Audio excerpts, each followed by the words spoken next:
गोपिका जीवनस्मरणं गोविन्द गोविन्द।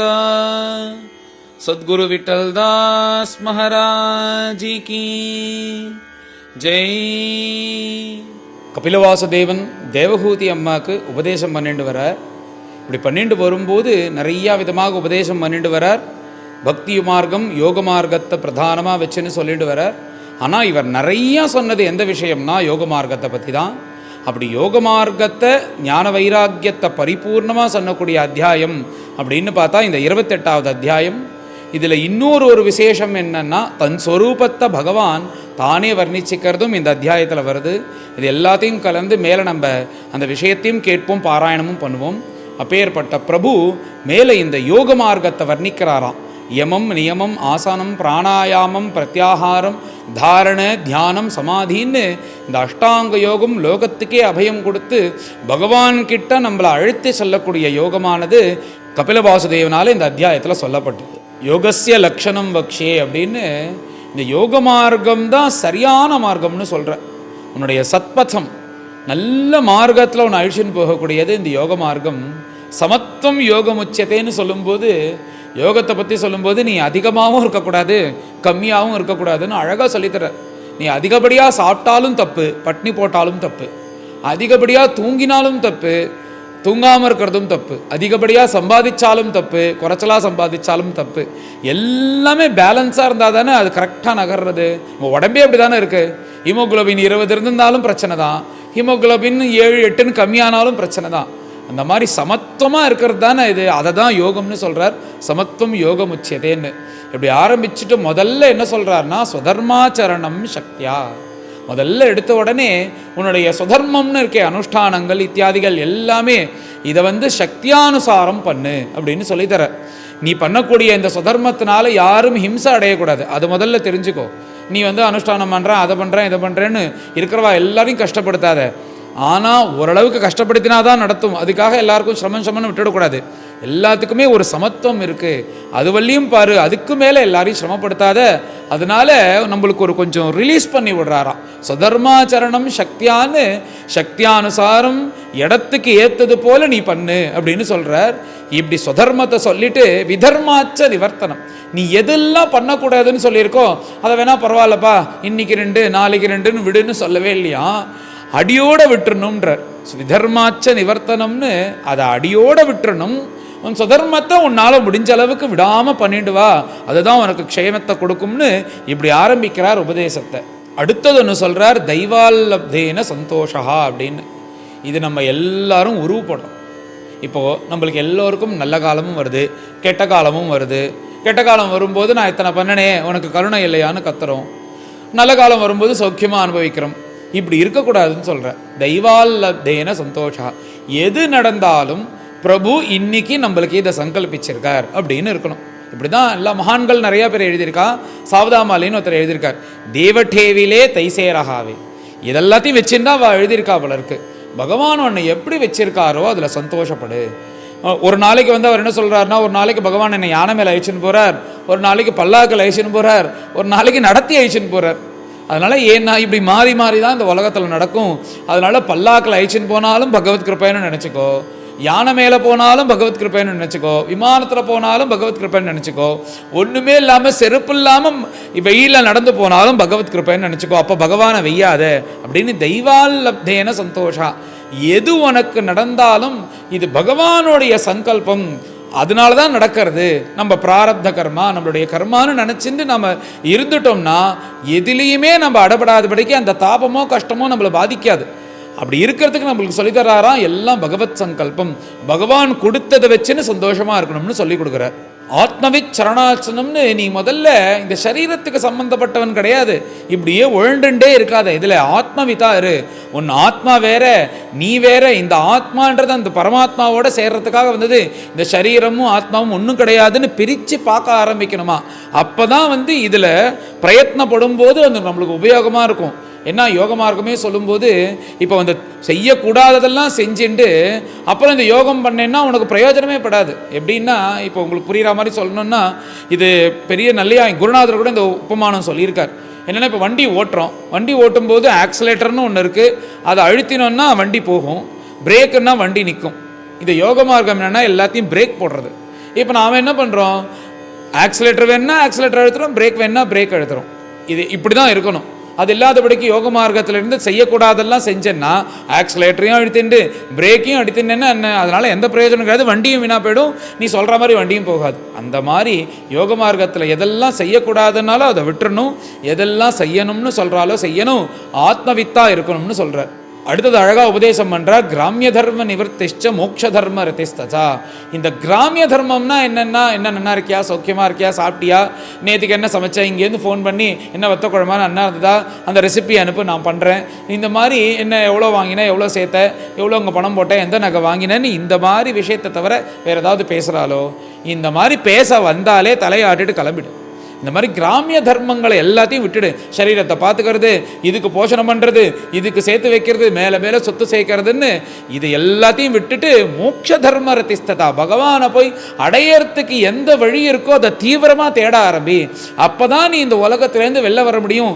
எத்தனை கோடி வருஷமாக எத்தனை கோடிக்கணக்கான ஜென்மாவை எடுத்து எடுத்து இப்படியே வாழ்ந்துட்டுருப்ப, போதுன்ற எண்ணத்தோட மோட்ச தர்மத்தில் நம்ம பிரவೃತ್ತಿ இருக்கணுமா. இப்படி மோட்ச தர்மத்தில் பிரவர்த்திக்கிறவனுக்கு ரொம்ப முக்கியமானது என்ன அப்படின்னா மிதமேத்யாதனம் சஸ்வத். ஆகாரத்தில் கொண்டு வைக்கிறார் கையை. ஏன்னா ஆகாரம் ரொம்ப ரொம்ப ரொம்ப ரொம்ப முக்கியம். நீ நிறையா சாப்பிட்டாலும் இடைஞ்சல் தான், குறைச்சலாக சாப்பிட்டாலும் மயக்கம் வரும். அதனால மிதமேத்யாதனம் சஸ்வத், சமமாக சாப்பிட்ணுமா. என்ன சாப்பிடணும்னா எவ்வளோ சாப்பிட்டா உடம்புல உயிர் தங்குமோ அவ்வளோ சாப்பிட்டா போதும், வளைச்சி கட்டாத நன்னா இருக்குன்னு எவ்வளோ சாப்பிட்டா போதுமோ அவ்வளோ சாப்பிடுன்னு சொல்கிறார். ஏன்னா ஆகாரத்தில் தான் எல்லாமே. அதனால தான் ஆகாரணையமும் ஸ்வயம் பாக்கம்னு பெரியவா சொன்னது. என்னென்னா மடியாக சாப்பிட்றதுனா ஸ்வயம் பாகம் பண்ணி சாப்பிட்றது தான் மடி. அதனால் ஸ்வயம் பாகம் பண்ணி சாப்பிடு.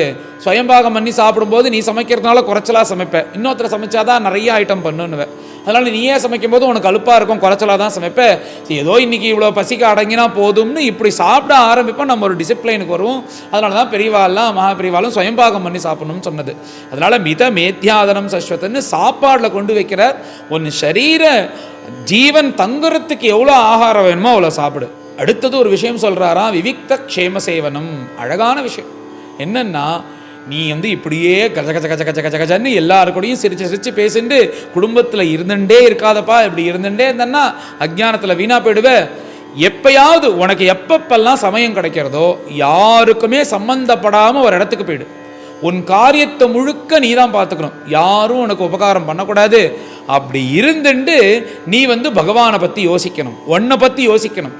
இந்த உலகத்துலேருந்து எப்படியாவது மேலே போகணும்னு இப்படி உனக்கு நீ டைமை ஒதுக்கிண்டு யாருக்கிட்டையும் போயிட்டு யாரும் உன்னை தொடர்பு கொள்ளக்கூடாது. அந்த மாதிரி ஒரு இடத்துக்கு போயிட்டு உன்னை பற்றி யோசிச்சுட்டு அப்பப்போ நீ இந்த மாதிரி பண்ணு. அப்போ தான் இந்த உலகத்துலேருந்து உன்னால் விரைய விட முடியும்னு சொல்கிறேன். அதனால் என்ன பண்ணணும், நான் இப்படியே இருக்காதபடிக்கு நம்மளுக்குன்னு ஒரு டைம் ஒதுக்கிண்டு யாருக்கும் நான் போயிட்டு வரேன்னு மாத்திரம் சொல்லிடுங்க, கவலையாக இருக்க போகிறா. அதனால் எங்கேயாவது போயிடணும், யாரும் தொடர்பு கொள்ளாதபடிக்கு. அந்த இடத்துக்கு போய் நம்ம காரியத்தை நம்ம பார்த்துட்டு தியானம் பண்ணிட்டு பாராயணம் பண்ணிட்டு பகவத் சம்பந்தமாக ஈடுபடணும்னு சொல்லித்தரார் நம்மளுக்கு. இப்படி இந்த யோக மார்க்கத்தெல்லாம் சொல்லினவர் இப்போ எப்படி ஆரம்பிக்கிறார்னா படிப்படியாக சொல்லி கொடுக்குறார். யம நியம ஆசன பிராணாயாம பிரத்யாகாரம் தாரண தியானம் சமாதின்னு அஷ்டாங்க யோகத்தை சொல்லி கொடுக்குறார். மேலே பண்ணக்கூடிய ஆசனம் பிராணாயாமம் பிரத்யாகாரம் தாரண தியானம் சமாதி எல்லாத்துக்கும் அடிப்படை எதுன்னா யமம் நியமம். இது அஸ்திவாரம். யமம் நியமம்னா என்னன்னு மேலே சொல்கிறேன். இதை நம்ம சரி பண்ணிக்காமல் மேலே எதை பண்ணினாலும் இதனுடைய பலனானது பரிபூர்ணமாக நம்மளுக்கு கிடையாது. அது என்னென்னு முதல்ல சொல்கிறார். முதல்ல எடுத்துக்கிறதே அஹிம்சை. இந்த உலகத்தில் இருக்கிற யாருக்கும் நான் ஹிம்சை கொடுக்க மாட்டேன்னு வச்சுக்கோ. உன்ன மாதிரி தானே மற்ற பேரும். உனக்கு கஷ்டமாக இருந்தால் அவர்களுக்கும் கஷ்டம்தான். அதனால் யாருக்கும் நன்றால் ஹிம்சை வரக்கூடாது அப்படின்றத நீ சங்கல்பமாக வச்சுக்கணும்னு சொல்கிற. அடுத்ததாக சத்தியம், உண்மையை பேசணுன்றார். உண்மைன்றது ரொம்ப ரொம்ப ரொம்ப முக்கியமாக யோக மார்க்கத்தில். விளையாட்டாக கூட பொய் சொல்லிடாத அப்படின்றார். ஏன்னா அதுக்கு ஒரு அபியாசம் வந்துடும். இப்படி விளையாட்டாக சொல்ல ஆரம்பிச்சோன்னா அப்புறம் என்னைக்காக ஒரு தடவை சொல்லுவோம். அப்புறம் என்ன ஆகும்னு பார்த்தா இப்படி விளையாட்டாக சொன்ன பொய் சரளமாக பொய் சொல்கிற அளவுக்கு கொண்டு விட்டுருமா. பொய் மாத்திரம் அதில் பாத்தாளத்துக்கு கொண்டு போயிடும். அதனால் பொய் சொல்லவே கூடாது. பொய் சொல்லக்கூடாதுன்னு சொல்கிறத விட உண்மையை பேசுன்னு நம்ம மனசை நேர்மையாக இருக்கிறதுக்கு நம்ம ட்ரெயின் பண்ணுமா. இந்த நேர்மை மாத்திரம் இல்லைன்னா இந்த யோக மார்க்கம் நம்மளுக்கு பலன் கொடுக்கவே கொடுக்காது. உண்மையை பேசணுன்றது ரொம்ப முக்கியம்னு சொல்கிறார். அஸ்தேயம்னு அடுத்த ஒரு அழகான ஒரு குணம். அஸ்தேயம்னா என்னென்னா திருடாமை. திருடாமைன்னா நான் யாரையும் எதுவும் திருடுறதில்லை சார், நான் உழைச்சி சம்பாதிக்கிறேன், என்னுடைய காசு, நான் எதுக்கு திருடணும், எனக்கு என்ன தலையெழுத்தா, நான் நேர்மையானவன்னா. திருடாமைன்னா என்னென்னா பலவிதமாக இருக்குது. இப்போது உனக்கு தேவையில்லாத பொருட்கள் நீ எது வச்சுக்கிறோ அது எல்லாம் திருட்டு தான். மகாபெரிவா ஒரு விஷயம் சொன்னாலே, உனக்கு ஒரு விஷயம் வேணும்னா 7 நாள் பாரு, 7 நாளுக்கு அப்புறமா அது தேவைப்பட்டதுன்னா அதை வாங்கு. நீ முதல் நாள் இல்லை 2வது நாள் கஷ்டமாக தான் இருக்கும், 3வது நாளும் கஷ்டமாக தான் இருக்கும், பல்ல கடிச்சுன்னு இரு. இப்படி இருந்துட்டேன்னா பழக ஆரம்பிச்சிருவோம். அந்த 7 நாளுக்கு அப்புறமும் என்னால் இதால் இருக்க முடியலன்னு உனக்கு தோணினதுன்னா அப்போ அந்த பொருளை வாங்கு, அது வரையும் வாங்காதன்னு மகாபெரிவா சொல்கிறா. இப்போ எப்படி இருக்குன்னா, நம்மளை பொருளை வாங்க வைக்கிறதுக்காக தானே எத்தனை அட்வர்டைஸ்மெண்ட்டும் நடக்கிறது. போட்டால் ஆன்லைனில் தட்டினா கொண்டு வந்து அதிலே கொடுத்து கையில் கொடுத்து பிரிச்சுட்டு போயிடுறான். அதை எடுத்து வைக்கிறோம், இந்த மாதிரி செலவு பண்ணி அதை பார்த்தா ஒரு 10 நாளுக்கு அப்புறம் பார்த்தா இது தேவையா அப்படின்னு நம்மளுக்கு தோண ஆரம்பிக்கிறது. இப்படி தான் 90% எல்லாருக்கும் ஆற்றுல இருக்குது. அதனால் இப்படி ஒரு அபியாசத்தை கொண்டு வா. அஸ்தேயம்னா என்னென்னா, தேவையில்லாத எது சேர்த்தாலும், ஆகாரம் பசிக்காத போது சாப்பிட்ற ஆகாரம், தேவையில்லாத சேர்க்கிற பொருட்கள், தேவையில்லாத சேர்க்கிற பணம், இது எல்லாம் திருட்டில் தான் சேருமா. அதனால் இந்த யோக மார்க்கத்தில் போகிறவன் இப்படி தான் இருக்கணும் அப்படின்னு சொல்லிட்டு சொல்லி கொடுக்குறார். அடுத்ததாக யாவதர்த்த பரிகிரகா, நீ வாழறதுக்கு எவ்வளோ பணம் வேணும், அடிப்படையாக வாழறதுக்கு அந்த பணம் சம்பாதி போதும். சும்மா உலகத்தையே வலிச்சு பெரிய பிஸ்னஸ் மேனாக ஆகணும்னா அது தனி. ஆனால் நீ யோக மார்க்கத்தில் பகவானை அடையும்னு தீர்மானம் பண்ணிட்டே ஆனால் அப்போ நீ இப்படிலாம் சம்பாதிச்சுன்னா அதுக்கு தான் சமயம் சரியாக இருக்கும். பகவான்கிட்ட மனசை செலுத்தணும்னா உனக்கு அடிப்படையாக வாழறதுக்கு என்ன பணம் வேணுமோ அவ்வளோ சம்பாதி போதும் அப்படின்னு சொல்கிற. அடுத்ததாக பிரம்மச்சரியத்தோடு இருன்ற. பிரம்மச்சரியம்னா என்ன? கல்யாணம் பண்ணிக்காமல் இருக்கிறதான்னா, கல்யாணம் பண்ணிக்காமல் இருக்கிறது பிரம்மச்சரியம் இல்லை. உன்னை பஞ்ச இந்திரியத்தையும் அடக்கணும். பிரம்மச்சரியம் கல்யாணம் பண்ணிட்டு இருக்கலாம். பிரம்மச்சரியன்னா வெறும் அது ஒரு விதமான இந்திரிய அடக்கம், அவ்வளோதானே தவிர இது கல்யாணம் பண்ணிட்டு எத்தனையோ பேர் பிரம்மச்சரியத்தோடு இருந்திருக்கா. கல்யாணம் பண்ணிக்காமல் இருக்க முடியாது உலகத்தில், அதான் வாஸ்தவம். நீ கல்யாணம் பண்ணிக்கணும், எல்லாம் உன் கடமைக்காக செய்யணும், பிரம்மச்சரியத்தோடு இருக்கணும். போராதுக்கு இந்த இந்திரியங்கள்லாம் பிடிச்சி எல்லா இடத்துலையும் இழுக்கிறதோனும். இந்த ரெஸ்டாரண்ட்டில் அதை சாப்பிட்லாம், இங்கே இந்த காஃபி நன்னா இருக்கும், அந்த படம் நன்னா இருக்குது, இந்த சினிமா நன்னா இருக்குது, இந்த பாட்டு நன்னா இருக்குது அப்படின்னு ஒவ்வொன்றும் ஒவ்வொரு இடத்துல பிடிச்சி இழுக்கிறத இந்திரியந்தெல்லாம் போதும்னு. நீ 10 சினிமாவுக்கு போகிறியா, அதை 5 சினிமாவாக்கு. இப்போ 10 பாட்டு கேட்குறியா, அது 5 பாட்டாக ஆக்கு. இப்படி கொஞ்சம் கொஞ்சமாக இந்த இந்திரியத்தை அடக்கிறது தான் பிரம்மச்சரியம். எல்லா இந்திரியத்தையும் அடக்கி கொஞ்சம் கொஞ்சமாக கொண்டு வந்தேன்னா அது உன் வசத்துக்கு வந்துடும். இது போட்டால் சரியான, இந்த படம் பார்த்தானா திருப்பி இது பார்க்கணும்னு தோணாது, இந்த பாட்டு கேட்டானா இது பார்க்கணும்னு தோணாது, இதை சாப்பிட்டா போதும்னு தோணும்னு நினச்சி நீ பண்ணேன்னா அது அந்த சமயத்தில் சமணமாகுமே தவிர அது இன்னும் பூதாகாரமாக ஆகுமே தவிர நீ இந்திரிய நிகிரகம் பண்ணலைன்னா இந்த இந்திரியமானது அடங்காது அப்படின்னு கொஞ்சம் கொஞ்சமாக அதை அடக்குன்னு சொல்லித்தரார். அதுக்கு பிரம்மச்சரியம். அடுத்தது தபஸ்வியா இருக்கணும்ன்ற. தபஸ்னா என்ன அப்படின்னா, உனக்கு எது பண்ணினா உன் மனசானது சுத்தியார்தோ அது உனக்கு தபஸ். உனக்கு பாராயணம் பண்ண பிடிச்சிருக்குன்னா பாராயணம் பண்ணிட்டே இரு. இல்லை உனக்கு கதை கேட்க பிடிச்சிருக்குன்னா கதை கேட்டுட்டே இரு. இல்லை உனக்கு பஜனை பண்ண பிடிச்சிருக்குன்னா பஜனை பண்ணிட்டே இரு. இல்லை கோவிலுக்கு போக தான் உனக்கு பிடிச்சிருக்குன்னா கோவிலுக்கு போ. அர்ச்சனை பண்ணுறதா உனக்கு பிடிச்சிருக்குன்னா அதை பண்ணு. ஆனால் உன்னை பிடிச்சிக்கோ, விடாமல் பண்ணு, தபஸ்வியா இருன்னு சொல்கிறார். அடுத்தது சௌச்சம். ஆச்சாரம் ரொம்ப ரொம்ப முக்கியன்ற. ஆச்சாரம்னா ஒதுங்கின்னு எல்லாருமேலையும் படாமல் இருக்கிறது இல்லை, சுத்தமாக இருக்கிறது முதல்ல. ஆச்சாரம்னா சாஸ்திராயச்ச சுக்காயச்சன்னு எல்லாம் சுத்தமாக இருக்கு. காத்தாலேருந்து ஸ்நானம் பண்ணணும்னா ஸ்நானம் பண்ணாதான் உடம்புல இருக்கிற அழுக்கு போகும். மடியை கட்டி ஏன் கட்டிக்கணும்னா மேலே வெள்ளைன்னு நல்ல சுத்தமாக இருக்கக்கூடிய வஸ்திரத்தை எடுத்து மேலே வனத்தி அதை கட்டிக்கணும். எல்லா ஆச்சாரமும் இங்கன்னா சுத்தத்தில் தான் ஆரம்பம். எனக்கு என்ன சார், நான் எல்லாத்தையும் விட்டுட்டா நான் அப்படியா இருந்தாலும் இருப்பேன் இப்படின்னு சொல்லிட்டு சில பேர் சுற்றின்னு இருப்பான், ஊழலாக இருப்பான். அவன் தன்னைத்தானே ஏமாற்றிக்கிறான். உனக்கு காஃபி தெரியறது, டிஃபன் தெரியறது, பசி தெரியறது, மற்ற விவகாரங்கள்லாம் தெரியறது ஒன்றும்.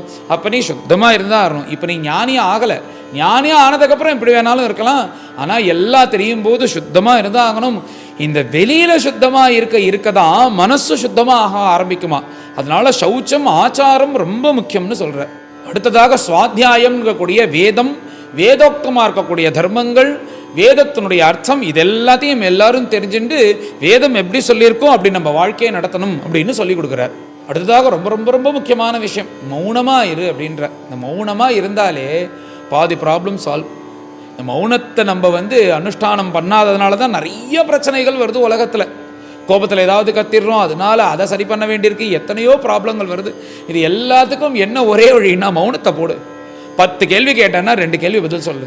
என்ன கேட்க போறா? சாப்பிட்டியா, தூங்குனியா, என்ன சமைச்ச, அதோட இது அனுப்பு, எனக்கு அனுப்பு, நான் பார்க்குறேன் இப்படின்னு என்னத்தை பண்ணினா அவள் வந்தாளா இவ வந்தாலான்னு இந்த விவகாரத்தினுடைய பேச்சு தானே இது. பேசி பேசி பேசி பேசி இத்தனை ஜென்மா நாம் என்னத்தை கண்டோம்? திரும்ப திரும்ப திரும்ப திரும்ப ஜென்மா பிறக்கிறோம், கஷ்டத்தை அனுபவிக்கிறோம், பிறக்கிறோம் காலமாறோம்னு இப்படியே தானே இருக்குது. அது எல்லாத்துக்கும் இந்த கிராமிய தர்மமாக இருக்கக்கூடிய பேச்சு தான் காரணம். அதனால 10 கேள்வி கேட்டேன்னா 2 கேள்விக்கு பதில் சொல்லு. 11வது கேள்வி கேட்காம அவளே கிளம்பிடுவா. இது சொன்னதுனால ஒரு பிரயோஜனம் இல்லை. அதனால இப்படி நீ வெளியில மௌனமாக இருக்க ஆரம்பிச்சிட்டாலே மனசும் அடங்க ஆரம்பிக்கிறோம். அதனால மௌனம் ரொம்ப ரொம்ப முக்கியம்னு சொல்றார். அதனால தான் பெரியவாள்லாம் ஒரு நாளைக்கு ஃபுல்லாக மௌனம் பேச மாட்டேன்னு இருக்கிறதுக்கு காரணம் என்னன்னா, இந்த மனசை அலபாயிர மனசை பிடிச்சி இழுக்கிறதுக்கு மௌனம் ரொம்ப முக்கியம். அதனால மௌனமா இரு அப்படின்னு சொல்றார். இத்தனை நேரம் யமன யமங்கள் இதை சொல்லி முடிச்சார். இதெல்லாம் அடிப்படையாக வச்சுட்டு அடுத்தது ஆசனத்துக்கு போறார். சதா ஆசன ஜெயா. ஆசன ஜெயம்னா என்னன்னா, உனக்கு ஆசன ஜெயம் இருந்தாதான் நீ மேலே பண்ணக்கூடிய தியானமானது கை கொடும். ஏன்னா பல மணி நேரம் உட்காந்து நீ தியானம் பண்ணும்போது உடம்பு ஒத்துழைக்கலன்னா என்ன பண்றது? அதுக்கு தான் நம்ம உடம்பை நம்ம கண்ட்ரோலில் வச்சுக்கிறதுக்கு தான் ஹட்டயோகம் அப்படின்ற ஒரு யோகமே வந்தது. இந்த ஹட்டயோகத்தை வச்சுன்னு உலகத்தில் இருக்கிறவா எல்லாரும் நிறையா பேருக்கு சொல்லி கொடுத்து நிறைய அவர்களும் சௌக்கியமாக இருக்கா, அவள்கிட்ட கற்றுக்கிறவாலும் சௌக்கியமாக இருக்கா. எல்லாரும் நினைக்கிறா இதுதான் யோகம், இதுதான் யோகான்றா. இது யோகத்தில் ஒரு அங்கம் இருக்கிறதே கீழே. யோகம் எதுக்கு வந்தது அப்படின்னு கபிலவாஸ்தவன் சொல்லும்போது பகவானோட 2.5 சேர்க்கறதுக்காக வந்தது. இந்த ஹட்டயோகம் எதுக்கு அப்படின்னா நம்ம ஃபிட்டாக வச்சுக்கிறதுக்கு. ஃபிட்டாக வச்சுட்டா தானே கண்ணு முடின்னு தியானம் பண்ண உட்காரும்போது சிரமம் இல்லாமல் இருக்கும். அதுக்கு இந்த ஆசனாதிகள் ரொம்ப முக்கியம். அந்த ஆசனம் எதுக்குன்னா நம்ம உடம்பை நம்ம ஃபிட்டாக வச்சுட்டா தான் உட்காந்து தியானம் பண்ண முடியும். அதுக்காக இந்த ஹட்டயோகம், இந்த ஆசன ஜெயம் தேவை அப்படின்னு சொல்லிட்டு இந்த ஆசனத்தை சொல்கிறார். இந்த ஆசனத்துக்கு அப்புறம் அடுத்தபடியாக இருக்கக்கூடிய பிராணாயாமம் அதை வர்ணிக்கிறார். பிராணாயாமர் தகேத் தோஷான்னு. பிராணாயாமம் பண்ண பண்ண பண்ண பண்ண என்ன ஆகும்னா, நம்ம மனசில் இருக்கிற பாவங்கள் எல்லாம் அது தகிச்சிடுமா, நம்ம மனசில் இருக்கிற பாகம் எல்லாம் பொசிக்கிடுமா. அப்படியேப்பட்ட மகிமை பிராணாயாமத்துக்கு. அந்த பிராணாயாமத்தை ஏதோ நான் கற்றுன்ட்டேன்னு சொல்லிட்டு அப்படியே ஆரம்பிச்சிடாது. ஏன்னா பிராணாயாமம் ரொம்ப முக்கியம். ஏன்னா நீ விவகாரம் பண்ணுறது சுவாசத்து கூட. நீ சுவாசத்து கூட விவகாரம் பண்ணும்போது ஷனைஹின்னு சொல்லிட்டாருங்க. மெதுவாக பண்ணுப்பா, கொஞ்சம் கொஞ்சமாக அடுத்தடுத்த படிக்கு போ. பிராணாயாமம் பண்ணும்போது மாத்திரம் அது அப்படியே ரொம்ப முரட்டுத்தனமாக முதல்ல பண்ணேன்னா வேற விபரீதமானதெல்லாம் கொண்டு விட்டுடும்.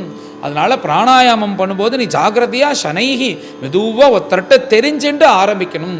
இப்படி பிராணாயாமம் பண்ணுறது எதுக்குன்னா, இந்த மனசு அலபாயிரதோன்னு அந்த மனசு அலபாயிரதை பிடிச்சி இழுக்கிறதுக்கு இது ஒரு ரொம்ப உயர்ந்த சாதனையாம். இப்படி குதிரை போகிறதுன்னா அந்த குதிரையை கண்ட்ரோல் பண்ணுறதுக்கு ஒரு கடிவாளம் வச்சுட்டு இந்த வலது பக்கம் இடது பக்கம் வச்சுட்டு இந்த ஓட்டுறோம் சாரதி ஓட்டுறானோ, அந்த குதிரையாகிற மனசை கண்ட்ரோல் பண்ணது போலையா இந்த கடிவாளம் போலையா இந்த பிராணாயாமம். இந்த பிராணாயாமத்தை வச்சுட்டு அலபாயிர மனசை கொண்டு வந்து உள்ளே சேர்த்துடலாம். இந்த பிராணாயாமம் ரொம்ப முக்கியம்னு சொல்கிறார். அடுத்தது பிராணாயாமத்துக்கு அடுத்த நிலையாக இருக்கக்கூடிய பிரத்யாகாரம். பிரத்யாகாரம்னா என்னன்னா, அங்கங்கே இந்திரியம் பறக்கிறதே, அது வேணும் இது வேணும் அது வேணும் இது வேணும். இந்திரியத்தை நிகிரகம் பண்ணி அந்த பிராணாயாமத்தினால மனசை அடக்கி உள்ளே கொண்டு போகிறதுக்கு பிரத்யாகாரம் அப்படின்னு பேர். பிரத்யாகாரத்தினால இந்த மனசை உள்ளே கொண்டு போயிட்டு அப்புறம் கொண்டு போன மனசை நிறுத்தணுமோனோ அதுக்கு தாரணை அப்படின்ற பேர். அந்த மனசை தாரணையாக நிறுத்தி அந்த நின்ன மனசை பிராணாயாமம் பிரத்யாகாரம் தாரணை அதுக்கப்புறம் தியானம் அப்படின்ற படினால ஏதோ ஒரு ரூபத்தை கொடுத்து பகவானை அப்படி தியானம் பண்ணி அப்படி பண்ணிகிட்டே இருந்தன்னா அடுத்தது உயர்ந்த சமாதி நிலைக்கு போயிடலாம் அப்படின்னு சொல்கிறார். இந்த தியானத்துக்கும் சமாதிக்கும் வித்தியாசம் உண்டு. இந்த தியானம்னா என்னென்னா, அடக்கின மனசை இப்படி உள்ளே இருக்கிற மனசை அந்த தியானம் கொடுக்கும்போது எப்படி இருக்கும்னா, இப்போ ஒரு தீபத்தை ஏற்றி வைக்கிறோம்னு வச்சுக்கோங்க. அது காற்றெல்லாம் இருக்கிற இடத்துல எப்படி இருக்கும், இங்கேருந்து வரும்போது காற்று இந்த பக்கம் வீசும், அந்த பக்கம் வீசும்போது அந்த காற்றுக்கு ஏற்றது போல் அந்த தீபம் அங்கும் இங்கும் அசையும். அப்படி அசைகிறது தான் தியானம். நீ ரூபத்தை கொடுத்துட்ட அப்படி அசைஞ்சுட்டே இருக்கும்போது அது அங்கங்கே போகும் வரும், திரும்ப ரூபம் அந்த ரூபத்துக்கு போகும் வரும், விவகாரத்தில் சுத்தும் வரும். இது தியானம். இப்போது அதே தீபத்தை ஒரு கூண்டு மாதிரி மேலே வச்சுட்டோன்னா அது எப்படி அசையாமல் சித்திரத்தில் எழுதினது போல் ஒரே ரூபத்திலேயே எரிஞ்சின்னு இருக்கோ, அப்படி அசையாதபடிக்கு ஒரே ரூபத்தில் எரிஞ்சின்னு இருக்கிற அந்த நிலை தான் சமாதி. அந்த சமாதி ஸ்திதிக்கு போயிட்டோம்னா நம்ம மனசு அலையாமல் ஒரே இதுவே இருக்கும். அந்த நிலையில் போய் நம்ம தியானம் பண்ணிட்டோம்னா நம்மளை பற்றி நம்ம கவலைப்பட வேண்டாம். பகவான் சீக்கிரமே நம்மளுக்கு சாட்சாத்காரம் பண்ணுறதுக்கு வந்துடுவார். அதுக்கு தான் இந்த யோக மார்க்கமானது வந்ததுன்னு சொல்லிட்டு இதை சொல்லிட்டு திரும்பவும் இந்த பிராணாயாமத்துக்கு ஒரு பிரத்யேகமான ஒரு விஷயத்த சொல்கிறார். பிராணாயாமத்தினுடைய பெருமை என்னன்னா, முன்பே சொன்னது போல நம்மளுடைய பாவத்தெல்லாம் பொசுக்கி தள்ளிடுமா. எப்படி பொசுக்கி தள்ளும் அப்படின்னு பார்த்தா, இந்த மனசுன்னு ஒரு அழுக்கு இருக்கணும். மனசுக்குன்னு உள்ள அழுக்கு தான் காம, குரோத, லோப, மோக, மதம், ஆச்சரியம். இது உடம்புல இருக்க அழுக்க சோப்பு போட்டுன்னு போக்கிடுறோம். இந்த மனசாகிற அழுக்க போக்குறதுக்கு தான் இந்த பிராணாயாமம். இது எப்படி போக்கும்? இந்த மனசில் இருக்க அழுக்க இருக்கக்கூடிய பாபமும் கஷ்டத்தையும் எப்படி போக்கும்னா, எப்படி ஒரு அக்னியானது வயத்துக்குள்ளே இருக்கிற அக்னியானது நம்ம சாப்பிட்ட சாப்பாடை வாயுவோடு சேர்ந்துட்டு அதை அப்படியே அழித்து, அந்த சாப்பாடை அழித்து எனர்ஜியாக நம்மளுக்கு கொடுக்குறதோ, அதே போல் இந்த பிராணாயாமம் பண்ணும்போது இந்த பிராணாயாம பலத்தினால இந்த பாபத்தை பொசுக்கி அதையே நம்மளுக்கு புத்துணர்ச்சியாக கொடுத்து நம்ம பாபத்தை போக்கி நம்மளை நிர்மலமாக ஆக்கிடுறது தான் இந்த பிராணாயாமம். அதுக்கு பிரத்யேகமாக சொல்லி பிராணாயாமத்தினால மனசை அடக்கி இந்த சமாதி ஸ்திதியில் தியானம் பண்ணும் அப்படின்னு சொல்லிட்டு மேலே எப்பேற்பட்ட பிரபுவை தியானம் பண்ணுன்னு அந்த பகவத் ரூபத்தை வர்ணிக்க ஆரம்பிக்கிறார். இப்படி மந்தஹாசத்தோடு கருணா கட்டாட்சத்தோடு இருக்கிற பகவானை எப்படி தியானம் பண்ணணும்னா 2 விதமாக சொல்லித்தரா. ப்ரூமத்தியே திருஷ்டி, நாசாகிரே திருஷ்டின்னு 2 விதம். இப்போ தியானம் பண்ணும்போதே நம்ம கண்ண மூடின்னு உட்காண்டோன்னா அலபாயிர மனசை அடக்கிறதுக்கு இது ஒரு வழி. இப்போ அது அப்படியே நம்ம தியானம் பண்ணும்போது ப்ரூமத்திய திருஷ்டியை நம்ம கொண்டு போனோம்னா மனசு ஒருமைப்பாடு, ஏகாகிர சித்தம் நம்மளுக்கு சுலபமாக கிடைக்கும். அதை 2 விதமாக பண்ணலாம். ஒன்று ப்ரூமத்திய திருஷ்டியை கொண்டு போடலாம், அடுத்தது நாசாகிரே திருஷ்டின்னு இந்த மூக்குனுடைய நுனியில் பார்க்கறது போல அந்த பிரபுவை பார்த்து நீ தியானம் பண்ணேன்னா இந்த அலபாயிர மனசுக்கு ஒரு ஏகாகிர சித்தமானது கிடைக்கும். இது எல்லாத்தையுமே நீங்கள் பொறுமையாக பண்ணணும். ஒரு காலம் நான் இவர் சொல்லிட்டாரு கதையிலன்னு சொல்லிட்டு அப்படியே உட்காந்துட்டு மனசை கஷ்டப்படுத்தாதபடிக்கு அப்படி பண்ணால் ஒரு அரை மணி நேரத்துக்கு அப்புறம் தலைவலிக்க ஆரம்பிச்சிடும். ஆமாம், இந்த தியானம்லாம் பண்ணினேன் எனக்கு தலைவலி தான் மிச்சம்னு சொல்லாதபடிக்கு பொறுமையாக விஷயத்தை தெரிஞ்சுட்டு சனைகி பொறுமையாக பண்ணினோன்னா அது கொஞ்சம் கொஞ்சமாக நம்ம வசத்துக்கு வந்துடும். இது மனசை அடுக்கிறதுக்குள்ள ஒரு விஷயமாக சொல்கிறார். எப்பேற்பட்ட பிரபுவை தியானம் பண்ணோன்னா உலகத்துக்கெல்லாம் மகாலட்சுமி தேவக்கூடிய சரணம், வேதம் தேரக்கூடிய சரணம், உபனிஷத்து தேரக்கூடிய சரணம், முனிவர்கள்லாம் தேவக்கூடிய சரணம், அப்பேற்பட்ட திவ்யமான சரணம். அதில் அழகான நகங்கள், அதில் வஜ்ரரேக, யவரேக, துவஜரேகன்னு எல்லாம் இருக்கக்கூடிய சரணம். அந்த சரணத்தில் துளசியும் இருக்கான், அப்பேற்பட்ட திருவடி. அதுக்கப்புறம் அப்படியே மேலே வந்தா பகவானுடைய ஜானு முழங்கால், அப்படியே கொஞ்சம் மேலே வந்தோன்னா பகவானுடைய அழகான இடுப்பு, அதில் அப்படியே பீதாம்பரம், அப்படியே கொஞ்சம் மேலே வந்தால் பகவானுடைய அழகான அந்த நாபி, அப்படியே இன்னும் கொஞ்சம் மேலே வந்தோன்னா பகவானோட அழகான மார்பு, விஸ்திருதமான வக்ஷஸ்தலம், அதில் மகாலட்சுமி சதுர்புஜம், பகவானோட அழகான கண்டம், பகவானோட அழகான மந்தஹாசம், பகவானுடைய அழகான அந்த மூக்கு, பகவானுடைய நீண்ட கண்கள், விஸ்தாரமான பாலம் நெற்றி, அதில் கஸ்தூரி திலகம், பகவானுடைய கிரீட்டம், சர்வ பாபம் போகக்கூடிய மகர குண்டலம். இப்பேற்பட்ட பகவானை நீ தியானம் பண்ணணும். அப்போ தியானம் பண்ணும்போது என்ன சொல்கிறாருன்னா, இப்படிப்பட்ட பகவானை நீ தியானம் பண்ணுறியோன்னோ, அப்போ பண்ணும்போது ஏதோ வயசான பகவானை தியானம் பண்ணாது அப்படின்றார். பகவான் நல்லா எவ்வளமாக இருக்கிற பகவானை தியானம் பண்ணு. நீ எதுக்கு பகவானை தியானம் பண்ணுற? உனக்கு அனுகிரகம் பண்ணணும் தானே தியானம் பண்ணுற. வயசான கிழவரால் எவ்வளோ சீக்கிரமாக வர முடியும்? மெதுவாக தானே வருவார். அப்படி நீ தியானம் பண்ணினா வயசான பகவானுக்கு இந்த கிரீடம் இது எல்லாத்தையும் வச்சு தியானம் பண்ணினா மனசு லயிக்குமோ? லயிக்காது. சொல்லும்போது சொல்கிறாராம், நல்ல எவ்வளமாக இருக்கக்கூடிய பகவானை தியானம் பண்ணு, அப்போ தான் நீ கூப்பிட்டா சீக்கிரம் வருவார் உனக்கு அனுகிரகம் பண்ணுறதுக்குன்னு. இப்படி தியானம் பண்ணிட்டு மேலே பகவானை நீ எப்படி வேணாலும் தியானம் பண்ணு அப்படின்ற. அப்பேற்பட்ட எவ்வளமாக இருக்கக்கூடிய பிரபுவை நிற்கிறம்போது அப்பேற்பட்ட எவ்வளமாக இருக்க பிரபுவை கட் பண்ணிடணும். அப்பேற்பட்ட எவ்வளமாக இருக்கக்கூடிய பிரபுவை எப்படி வேணாலும் தியானம் பண்ணான். பகவான் நின்றுன்னு இருக்கிறது போல் தியானம் பண்ணு, பகவான் நடக்கிற மாதிரி தியானம் பண்ணு, பகவான் உட்காண்டிருக்கிற மாதிரி தியானம் பண்ணு, பகவான் பத்மநாப சுவாமி படுத்துன்னு இருக்கிற மாதிரி தியானம் பண்ணு. ஆனால் நீ தியானம் பண்ணணுன்றது தான் அவசியம்னு இத்தனையும் சொல்லி கொடுத்துட்டு நம்மளுக்கு இத்தனை பண்ணி மனசு அடங்கலைன்னா சுலபமான ஒரு வழியை சொல்லி கொடுக்குறாரா. என்னன்னா, இப்போ மனசனுடைய தன்மை என்ன? பறந்துட்டே இருக்கிறது தானே மனசனுடைய தன்மை. ஒரு விஷயத்தை மாத்திரம் யோசிச்சுட்டு உட்கார மாட்டேங்கிறது. அப்படி உட்கார ஆரம்பிச்சோன்னா யாரோ நம்மளை பிடிச்சி அம்மறது போல இருக்குது, இந்த உலகமே நம்மளை விட்டு போகிற மாதிரி இருக்குது, பயந்துன்னு கண்ணை திறந்துடுறோம். இப்படி தானே இருக்குது உலகத்தில். அப்படி மனசானது பறந்துட்டே இருக்கு. இந்த பறக்கிற மனசுக்கு என்ன பண்ணணும்னா, அது கூட பறந்துட்டே அதை பிடிச்சி இழுக்கணும். அதுக்கு ஒரு சூப்பரான வழி என்ன சொல்லி தரார்னா, இந்த பகவானுடைய சரித்திரத்தை நினைச்சுக்கோ. வைகுண்ட லீலா வித்யானம்னு எப்படின்னா, எப்பேற்பட்ட பிரபு ஜெய விஜயர்களுக்கு அனுகிரகம் பண்றதுக்காக பகவான் வராக அவதாரத்தை எடுத்தார். அப்பேற்பட்ட பிரபு பிரகலாதனுக்கு அனுகிரகம் பண்றதுக்காக நரசிம்ம அவதாரத்தை எடுத்தார். சுக்ரீவனுக்கு அனுகிரகம் பண்றதுக்காக ராமாவதாரம் எடுத்தார். கோவர்தனத்தை தூக்கினார், ராசலீல பண்ணினார், சபரிக்கு அனுகிரகம் பண்ணார். இந்த மாதிரி சரித்திரத்தை எல்லாம் ஏகாகிர சித்தத்தோடு நீ ஸ்மரிச்சுட்டே வந்தேன்னா அதுவே ஒரு தியானமா. இப்படி பகவானை குறித்து ஸ்மரிச்சுட்டே இந்த பக்தர்களோட நினைக்கும் போது இது ஒரு தியானமாக மாறுகிறது. இதுவே ஒரு ஏகாகிர சித்தத்தை கொடுக்கறது. உனக்கு மனசு அடங்கலைன்னா நீ இந்த மாதிரி தியானம் பண்ணலாம் அப்படின்னு நம்மளுக்கு பலவிதமாக தியானத்தை உபதேசம் பண்ண பிரபு இந்த கபில வாசுதேவன். இப்படி இல்லையா அந்த தியான யோகத்தை வர்ணிச்சுட்டு அப்பேற்பட்ட பிரபுவை எப்படி இருப்பார்னு மேலே பகவான் தன் வாக்குனாலேயே இந்த தன்னுடைய ஸ்வரூபித்தை வர்ணிச்சிக்கக்கூடிய இந்த பகவானுடைய ஸ்தோத்திரமானது மேலே வருது.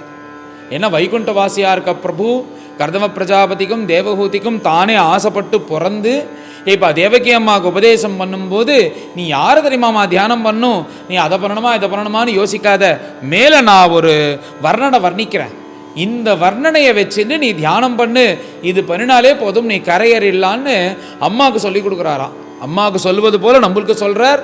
சாட்சாத் வைகுண்டவாசியாக இருக்கக்கூடிய பிரபு தன்னுடைய ஸ்வரூபத்தை தன் வாக்குனாலே சொல்லக்கூடியது.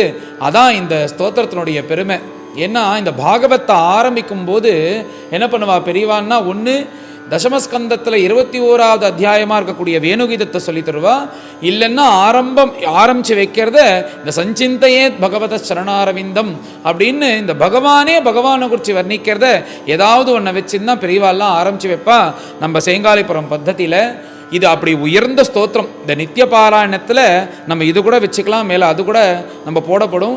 இந்த நித்திய பாராயணத்தில் இதையும் சேர்த்துக்கணும். அப்படி பகவானே தன்னைத்தானே வர்ணிச்சிக்கக்கூடிய அழகான ஸ்தோத்திரம். எப்படி நம்ம தியானம் பண்ணணும்னு முதல்ல திருவடியிலேருந்து ஆரம்பித்து சொல்லிக் கொடுக்குறார். சஞ்சிந்தையே நன்கு தியானம் பண்ணுமா. எப்பேற்பட்ட திருவடினா வஜ்ராங்குஷ துவஜ சரோருக லாஞ்சனாட்யம். அப்பேற்பட்ட பிரபுவனுடைய திருவடியில் வஜ்ரரேக யவரேக துவஜரேக சங்கரேக எல்லாம் இருந்து மங்களகரமாக உலகத்துக்கே க்ஷேமத்தை கொடுத்துண்டு அந்த சரணமானது தாமரை பூ கலரில் இருக்குது. அப்பேற்பட்ட திருவடி, அழகான திருவடியில் 10 நகங்கள் இருக்குது. அந்த நகங்கள் நம்ம போல தான் இருக்குது. ஆனால் அந்த நகத்தில் என்ன விசேஷம்னா, இந்த உலகத்தில் இருக்கிற அத்தனை மங்களங்களையும் போக்கிண்டு நம்ம மனசில் இருக்கிற ஹிருதயம் தாபம் அந்தகாரம் இந்த பாபம் எல்லாத்தையும் போக்கிண்டு ஒரு பிரகாசத்தை ஒன்று பண்ணிண்டு நம்ம மனசில் இருக்கிற இந்த பாபமாகிற மலத்தை போக்குவது போல அந்த திருவடியை தியானம் பண்ணுன்னு இந்த முதல் ஸ்லோகத்தை திருவடியுடைய பெருமையை சொல்ற. அப்பேற்பட்ட திருவடியிலேருந்து கங்கை பிரவகிச்சாலாம். அந்த கங்கை பிரவகிச்ச அந்த பெருமையை சொல்லி சிவசிவோபூது பரமேஸ்வரன் தான் மங்களகரமாக இருக்கக்கூடிய பரமேஸ்வரன் அந்த கங்கை தலையில் வாங்கிண்டாராம். ஏன் வாங்கிண்டார்னா, பகீரதன் தபஸ் பண்ணா பரமேஸ்வரன் வாங்கிண்டான்றது வெளில தெரிஞ்சக்கூடிய விஷயம். பரமேஸ்வரன் ஏன் தன் தலையில் தரிச்சின்றார்னா, மகாவிஷ்ணு திருவடி சம்பந்தப்பட்ட ஜலமாக இருக்கிறதுனால தன் தலையில் வச்சுக்கணும்னு வாங்கிண்டாராம். அப்பேற்பட்ட பரமேஸ்வரன் தான் அதை வாங்கிட்டும் கூட எப்பயுமே மங்களமாக இருக்கக்கூடிய பரமேஸ்வரன் மங்களமாக இருந்தார் அப்படின்னு சொல்லுவா. இது விஷமிகளாக சில பேர் சொல்லுவா, பரமேஸ்வரன் தேசப்படுறவாலாம் சொல்லுவா. அதுக்கு முன்னாடி பரமேஸ்வரன் அமங்கலனாக இருந்தார். இந்த மகாவிஷ்ணுடைய திருவடியை தலையில் பட்ட உடனே தான் இவர் பவித்திரமானார்னு சொல்லுவா. அதுக்கு இதர்த்தம் இல்லை. என்னன்னா, இந்த கங்கை கிளம்பினாலாம் மேலேந்து தேவலோகத்திலே சஞ்சாரம் பண்ணிட்டு இருக்கிற கங்கையை பகீரதன் தபஸ் பண்ணி கூப்பிட்டும் போது, நான் எப்படி பிரவாகமாக வரேன், இப்போ பார்த்தாலே தெரியறது, அந்த பிரவாகத்தை பார்த்தா பயமாக இருக்கே ஹிமாலயத்தில். அப்போ கங்கை சொல்கிறாளாம், இவ்வளோ பிரவாகமாக இருக்கக்கூடிய நான் இந்த பூலோகத்தில் வரேன்னு என்னை தாங்கிறதுக்கு யார் இருக்கா, அப்படி யாராவது தாங்கிறதுக்கு இருந்தால் சொல்லு, நான் வரேன்னு திமிரா சொல்கிறாளாம். அப்போ பரமேஸ்வரனை குறித்து பிரார்த்தனை பண்ணேன், நீ கவலைப்படாதப்பா, வர சொல்லு, நான் பார்த்துக்கிறேன் அப்படின்னாராம். அப்போ பரமேஸ்வரன் தன்னுடைய ஜடையை அப்படி ஆட்டினாராம். அந்த கங்கையானவள் மேலேந்து உழறா இந்த பரமேஸ்வரனை சேர்ந்து கொண்டு போயிடணும்னு. ஆனால் அவளால் அந்த ஜடையிலேயே மாட்டின்னு இருக்காளாம், வெளியிலே வர முடியலையா. அப்படி இந்த பொதுவாக நம்மளுக்கு ஒரு கஷ்டம் வரும்போது நம்மளுடைய புன்னகை சிரிப்பு இதெல்லாம் போயிடும். ஆனால் எப்பயுமே பரம மங்களத்தோட சிவமாக மந்தஹாசத்தோடு இருக்கிற பரமேஸ்வரன் ஒரு கஷ்டமாகிற இந்த கங்கை இப்படி தலையில் குதித்த போது கூட பரமேஸ்வரன் அப்பையும் சிவசிவோபூத், அப்பையும் எந்த ஒரு சேஷ்டையும் காமிக்காமல் மங்களத்தோடு இருந்தார் பிரபு. அதுக்கப்புறம் பகீரதன் பிரார்த்தனை பண்ணதுனால அவருடைய முடிய இந்த ஜட்டையை இப்படி பிரித்தார், 4ஆக பிரிஞ்சதுன்றது கங்கனுடைய கதை. அப்பேற்பட்ட பரமேஸ்வரன் சிவபூதி ஏன் தலையில் தரிச்சுட்டார்னா இந்த பகவானுடைய திருவடி ஜலமாக இருக்கிறதுனால அது தரிச்சுட்டார். அப்பேற்பட்ட கங்காஜனகமாக இருக்கக்கூடிய அந்த சரணத்தை நம்ம சேவிப்போம்னு சரணத்தை சொல்லிட்டு மேலே அழகாக அடுத்தது ஜானு கிட்ட வரார். ஜானுன்னா முழங்கால். இந்த முழங்கால் எப்பேற்பட்ட முழங்கால்னா யாருடைய கட்டாட்சம் வேணும்னு உலகமே எதிர்பார்த்துட்டு இருக்கோ அப்போ ஏற்பட்ட மகாலட்சுமி என்ன பண்ணுறான்னா பகவானை இப்படி சயனிச்சுட்டு இருக்கும்போது அந்த திருவடிகள் ரெண்டையும் அந்த முழங்கால ரெண்டையும் தன் மடியில் எடுத்து வச்சுட்டு பிடிச்சி விடுறாலாம். ஜலஜலோச்சனையா ஜனன்யா லக்ஷ்மியா அப்படின்னு சொல்லிட்டு அந்த திருவடியை தாமரையாக இருக்கக்கூடிய அந்த ஜானு முழங்கால தன் மடியில் எடுத்து வச்சுட்டு மகாலட்சுமி பிடிச்சி விட்றா. இப்படி நீ ஜானுவை தியானம் பண்ணு அப்படின்னு சொல்லிட்டு அப்படியே கொஞ்சம் கொஞ்சமாக மேலே வரார். அடுத்தது பார்த்தா பகவானுடைய தொடைகள். அந்த தொடைகளை எப்படி தியானம் பண்ணணும்னா உலகத்துக்கே அபயம் கொடுக்குற அந்த கருட பகவான் மேலே ஏறிண்டு கருடாருடனா பகவான் வராரோனோ அப்போ கருடன் மேலே உட்காண்டிருக்கும் போது அந்த 2 தொடைகளும் கம்பீரமாக எப்படி உட்காண்டிருக்கோ அப்படி கருடாருடனாக இருக்கக்கூடிய பிரபுவை தரிசிப்பது போல இந்த தொடைகளை தியானம் பண்ணு அப்படின்னு சொல்லி கொடுக்குறார். அடுத்து அப்படியே கொஞ்சம் மேலே போனால் பகவானுடைய இடுப்பு, அழகான இடுப்பு, சின்ன இடுப்பான். அந்த சின்ன இடுப்பில் பகவான் அப்படி ஒரு பீதாம்பரத்தை தரிச்சுட்டு இருக்கார், மஞ்சள் பட்டாடை. அது அப்படியே பார்த்தா ஒரு ஆரஞ்சு கலரில் கார்த்தால சூரியோதயம் ஆகும்போது எந்த வர்ணத்தில் இருக்கோ அந்த வர்ணத்தில் இருக்கிற அந்த பகவானுடைய அந்த வஸ்திரம், அப்புறம் பகவானுடைய நீலமேகமாக இருக்கக்கூடிய சரீரம், அதில் மின்னல் போல இந்த வஸ்திரம், இந்த வஸ்திரத்தை தியானம் பண்ணணும் அப்படின்னு பகவானுடைய பீதாம்பரத்தை வர்ணிக்கிறார். இப்படி பீதாம்பரத்தை வர்ணித்து அப்படியே கொஞ்சம் மேலே போனால் பகவானுடைய நாபி. இந்த நாபி எப்பேற்பட்ட நாபி? இந்த பகவானுடைய நாபி தான் எல்லா ஜகத்துக்கும் அதிஷ்டானமாக இருக்குது. அப்பேற்பட்ட நாபி அது மாத்திரம் இல்லாதபடிக்கு அந்த நாபியிலேருந்து ஒரு தண்டு ஆனது கிளம்பி அப்படியே மேலே போகிறது. அந்த தண்டு போய் மேலே போனால் ஒரு பெரிய தாமரை. இந்த 14 லோகத்துக்கும் இந்த தாமரை தான் அதிஷ்டானமாக இருக்குது. அந்த தாமரையாக இருக்கக்கூடிய அதிஷ்டானத்தில் பிரம்மதேவன் இருந்துட்டு இந்த உலகத்தையே ஜெகத் சிருஷ்டி பண்ணிட்டு இருக்கார். அப்பேற்பட்ட பிரம்மதேவனே உண்டாக்கின நாபியாக பத்மநாப சுவாமியாக தியானம் பண்ணணும்னு இந்த நாபியை குறித்து சொல்கிறார். அப்படியே நாபியிலேருந்து கொஞ்சம் மேலே போனால் விஸ்தாரமான வக்ஷஸ்தலமாக பகவானுக்கு. அந்த வக்ஷஸ்தலத்தில் இதை விட்டு நான் பிரிய மாட்டேன் அப்படின்னு மகாலட்சுமி ஏறி உட்காண்டிருக்காலாம். பகவானுடைய மார்பில் மகாலட்சுமி கொண்டிதான் ஸ்தானம், வேறு யாருக்கும் கிடையாது. அப்படி மகாலட்சுமி இருக்கக்கூடிய மார்பு, விஸ்தாரமான மார்பு, அப்படி மார்பு தியானம் பண்ணு. அப்படியே கொஞ்சம் மேலே போனேன்னா ஒரு அழகான கண்டம். இந்த கண்டம் எப்படி இருக்குன்னா அப்படியே பளிங்கு போல இருக்கு. அப்பேற்பட்ட கண்டத்தில் கௌஸ்துபம்னு உயர்ந்த மணி இந்த உலகத்தில் எங்கேயுமே கிடையாது. அந்த கௌஸ்துபம் வைகுண்டத்தில் பகவான் வச்சுருக்கிறது அங்கே ஒண்டி தான் இருக்குது. வைகுண்டத்தில் இருக்கிற பகவத் பார்ஷதாலுக்கு கூட அந்த கௌஸ்துபம் ஆகிற மணி கிடையாது. அப்பேற்பட்ட உயர்ந்த கௌஸ்துப மணியை கழுத்தில் போட்டுன்னு இருக்கிறது போல தியானம் பண்ணு அப்படின்னு சொல்கிறார். இப்படி கண்டத்தை சொல்லிட்டு அடுத்த பகவானுடைய சதுர்புஜத்தை தியானம் பண்ண சொல்கிறாராம். 4 புஜங்கள், அந்த 4 கைகள். அது எப்படி இருக்குன்னா யானையோட தந்தம் போல நீண்டதாக அழகாக இருக்குது. அந்த 4 கைகளும் சங்கம், சக்கர, கத, பத்மம்னு 4 விஷயத்தை வச்சுட்டு இருக்கார். அந்த கையில் சங்கத்தை வச்சுட்டு இருக்கார். எப்படி இருக்குன்னா அந்த சங்கமானது ராஜஹம்ச பறவை எந்த வர்ணத்தில் இருக்கோ அந்த வர்ணத்தில் இருக்குது. இது பார்க்கும்போது எப்படி இருக்குன்னா அந்த ராஜஹம்சமான பட்சி ஒரு தாமரை பேல உட்காண்டிருந்தா எவ்வளோ அழகாக இருக்குமோ அப்பேற்பட்ட பகவானுடைய கை தாமரையாக இருக்கக்கூடிய அந்த கையில் அந்த சங்கமானது இருக்கு. அது பார்க்கும்போது சங்கம் ச தத்கர சரோருக ராஜஹம்சம், அந்த தாமரை பூ மேலே உட்காண்டிருக்கிற அந்த ராஜஹம்ச பட்சி போல பகவானுடைய கராரவிந்தத்தில் இருக்கிற சங்கமானது ஜுவலிச்சுன்னு இருக்கு. அந்த சப்தத்தினால உலகத்தில் இருக்கிற எல்லா அமங்கலத்தையும் போக்குறார் பிரபுன்னு சங்கத்தை வர்ணிச்சார். அடுத்தது கதையை வர்ணிக்கிறாரா. இந்த கதை எதுக்குன்னா எந்தெந்த அசத்துகள் இருக்காலோ இந்த உலகத்தில் அதர்மிஷ்டர்கள், அசத்துகள் எல்லோரையும் சம்ஹாரம் பண்ணுறதுக்காக கௌமோதகி அப்படின்ற உயர்ந்த கதையை கையில் வச்சுருக்கார். அப்படி கையில் கதை வச்சுருக்கிற போல நம்ம ஸ்தோத்திரம் பண்ணுமா. சக்கராயுத பாணியாகவும் கையில் பத்மத்தை வச்சுருக்கப்பாலும் சதுர்புஜம். இப்படியே கொஞ்சம் மேலே வரார். மந்தஹாசமான முகம், அப்புறம் நீண்டமான நாசம். அப்படியே அந்த கண்கள் பார்த்தா எப்படி இருக்குன்னா அப்படியே ஒரு மீன லோச்சனமாக இருக்கான். மீன் எப்படி விஸ்தாரமாக இருக்கோ தன் சரீரம் அப்படி நீண்டதான கண்கள். போராதுக்கு காதில் மகர குண்டலமா. இந்த மகர குண்டலத்தை பார்த்தாலே சர்வ பாபமும் போகும் அப்படின்னு சொல்லிட்டு வர்ணிக்கிறார். அப்படி சர்வ பாபத்தையும் போகக்கூடிய மகர குண்டலம். அப்படியே மேலே போனால் கிரீட்டம்.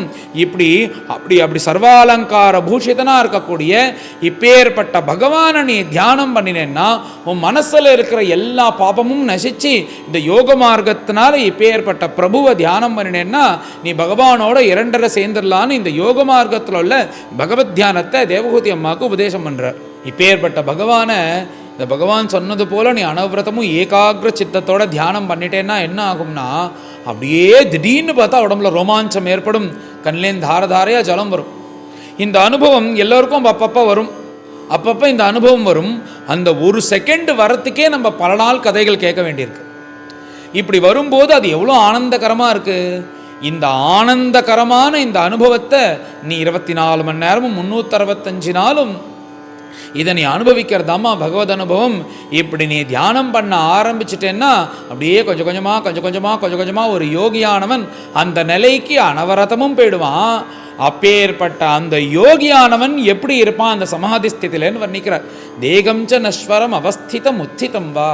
அப்படி இருக்கும்போது இந்த சரீரமானது நிற்கிறதா, இந்த சரீரமானது நடக்கிறதா, இந்த சரீரமானது உக்காண்டிருக்கா, இந்த சரீரமானது விவகாரம் பண்ணுறதா, இந்த சரீரமானது பேசுறதான்னு எதுவுமே தெரியாதான். அப்படி அந்த நிலையில் மகான்கள் இருப்பாலாம். ஆனால் பிராரப்தவசாத்து இந்த சரீரமானது இருக்கும், இங்கும் அங்கேயும் அப்படி சுத்தின்னு இருப்பா. எப்படி இருப்பான்னா இந்த சரீரத்தையே ஒரு சட்டையாக நினைப்பாலாம். இப்போ நம்மளுக்கு பொதுவாக நம்மளுக்கு புரிகிற மாதிரி சொல்லணும்னா, நாம் இருக்கோம், நம்மளுக்கு வேணும்னா ஒரு சட்டையை போட்டுக்கிறோம்.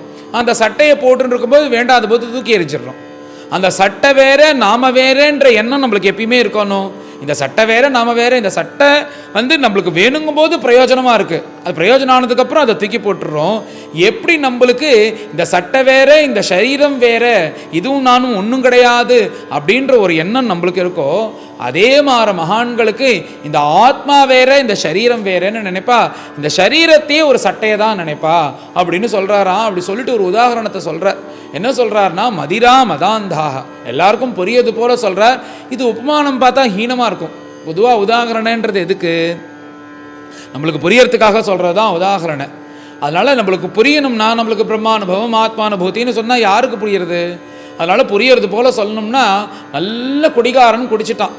அப்படி குடிச்சிட்டு அந்த மதத்தில் திமிரில் அந்த மயக்கத்தில் அவனுக்கு என்னை போயிட்டே இருக்கும்போது வஸ்திரம் அவந்தது தெரியல, எதுவுமே தெரியாத ஒருத்தன் போயின்னு இருக்கான்ல, அந்த ஒரு நிலை எப்படி இருக்கோ, அவனுக்கு வஸ்திரம் அவந்தது கூட தெரியாமல் எப்படி அவன் இருக்கானோ, இப்படி தான் மகான்கள் இந்த ஆத்மாவில் இந்த சரீரம் இருக்கா இல்லையான்னு தெரியாமல் இப்படி சுத்தின்னு இருப்பான்னு நம்மளுக்கு புரிவது போல சொல்கிறா.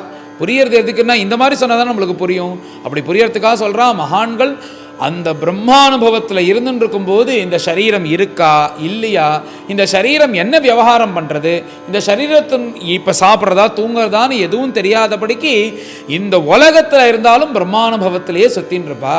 அதுக்கும் மேலே எதுக்கு இப்படி சுத்தின்னு இருக்கான்னா, அவள் பிராரப்தம்ன்றது இருக்கான், அது பர்யந்தம் பிராரப்தம் விடாமல் சஞ்சாரம் பண்ணிகிட்டே இருக்கான் நம்ம கூட.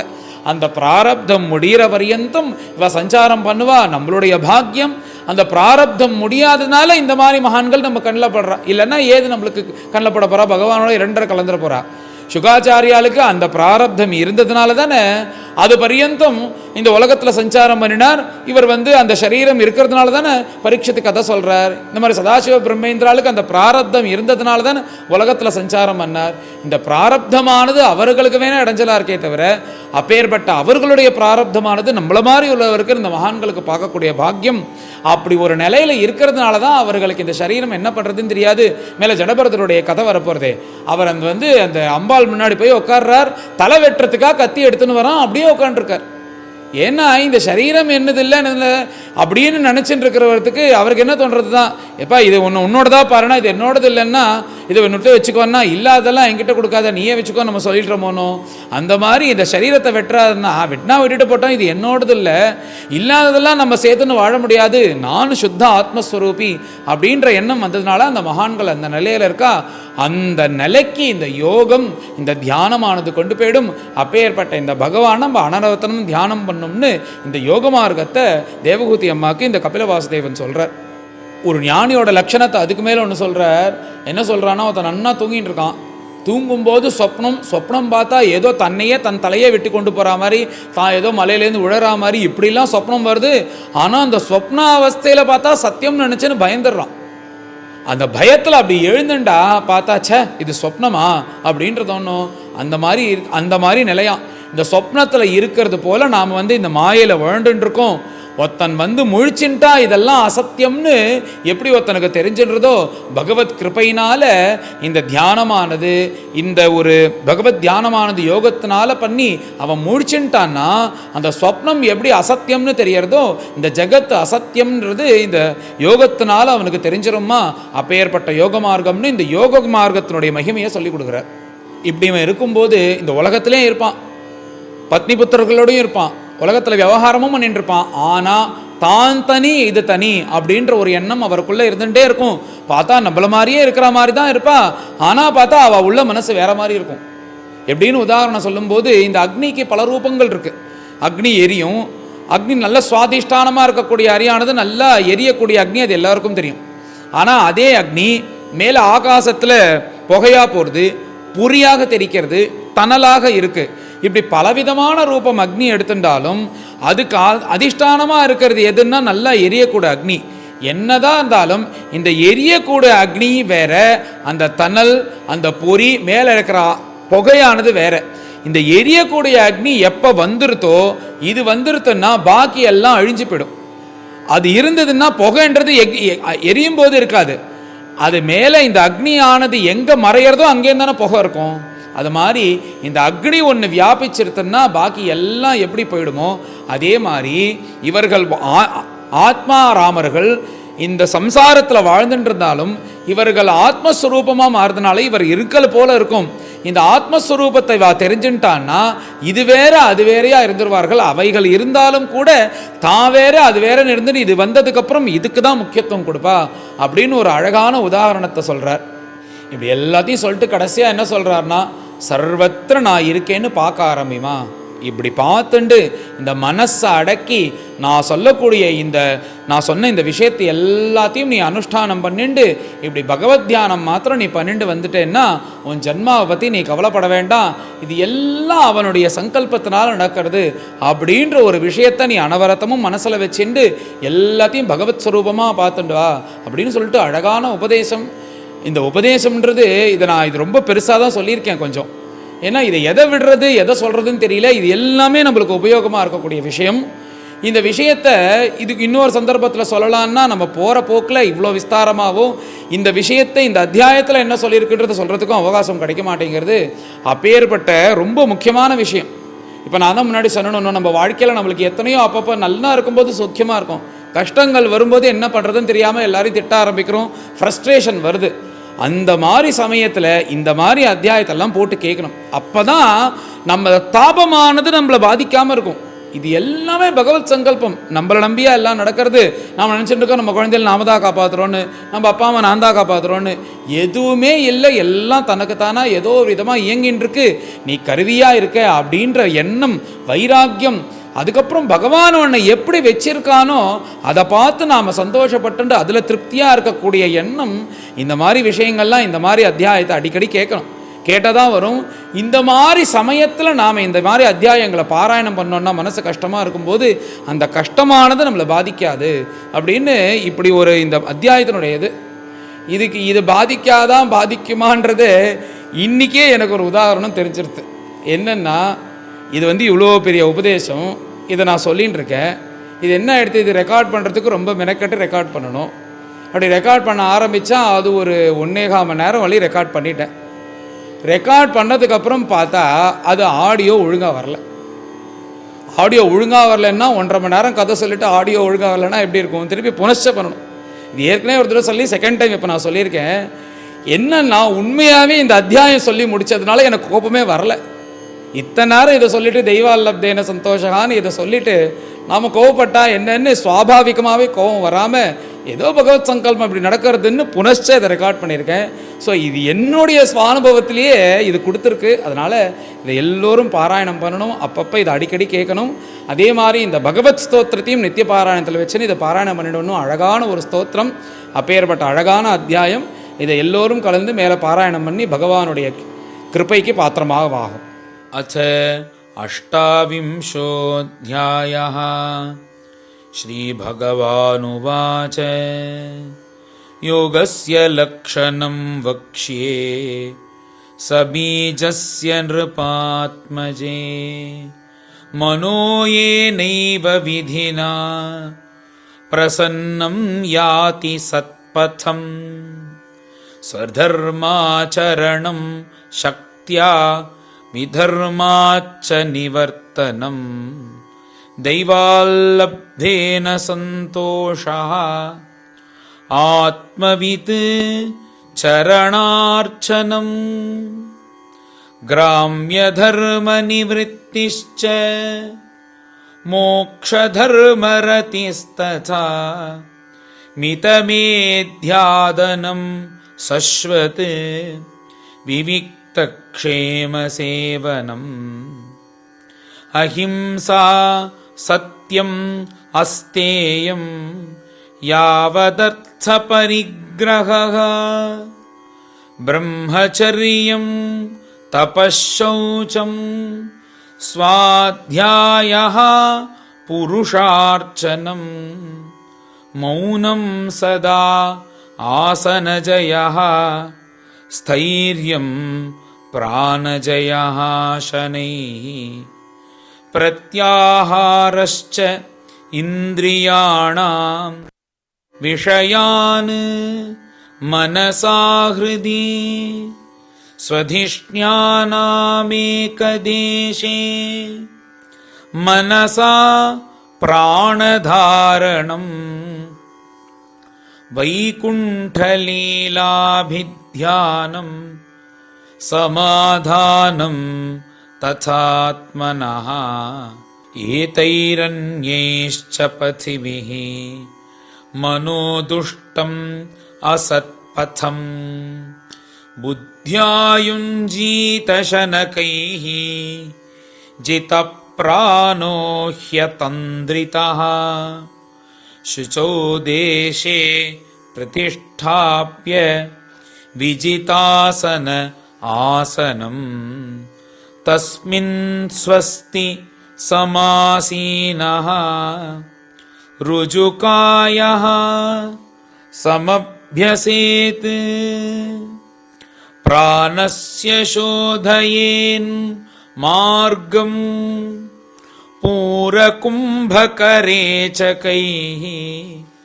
प्रतिकूलेन वाचित्तम् यथा स्थिरम् अचञ्चलम् मनो अचिरात् स्यात् विरजम् जितश्वासस्य योगिनः